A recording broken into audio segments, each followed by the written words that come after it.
Well, Tata Power declared its results and it's a strong operational performance by the company with exceptionally strong growth seen as far as the solar EPC book is concerned, and also some strong commentary coming in from the management, especially regarding the charging stations that the company is developing for EV vehicles. Now, along with these, the management also has cited that it is not at this point of time pursuing an InvIT of the renewable power assets that the company had earlier planned. However, the company has said that at this point of time they are looking at a larger value creation of this particular portfolio for shareholders. So it's going to be very interesting to see going forward what exactly Tata Power does, especially when it comes to this particular portfolio. And remember, the company is constantly improving its ESG metrics, given the fact that the company is constantly looking to go ahead and increase the proportion of number one, renewable portfolio, and number two, also reducing the proportion of coal as far as its power plants are concerned. Now, when you're talking about the results,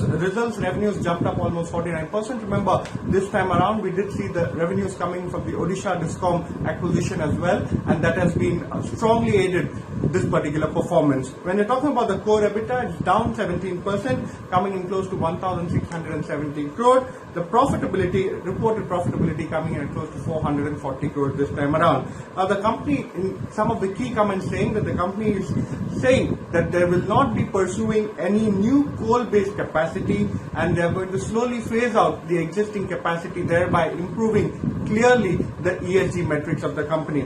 Also, what they're saying is that they're growing solar as well as hybrid power from 4 gigawatt portfolio currently to 15 gigawatt by 2025 and greater than 25 gigawatt by FY30. So clearly, when you're talking about Tata Power, the focus is continuing to remain as far as the renewable portfolio is concerned. Now, when you're coming to the Odisha Discom business, almost a 4x growth as far as the distribution company is concerned for Tata Power. 1 year they've seen a very, very strong growth. What they're saying is that they've reached almost 11.7 million customer base with acquisition of 4 licensed areas in Odisha. The company has garnered almost 10,500 crore worth of revenue from Odisha licensed areas. Now, what the company is saying that the earnings have been aided by higher execution for solar EPC business as well as interest cost reduction.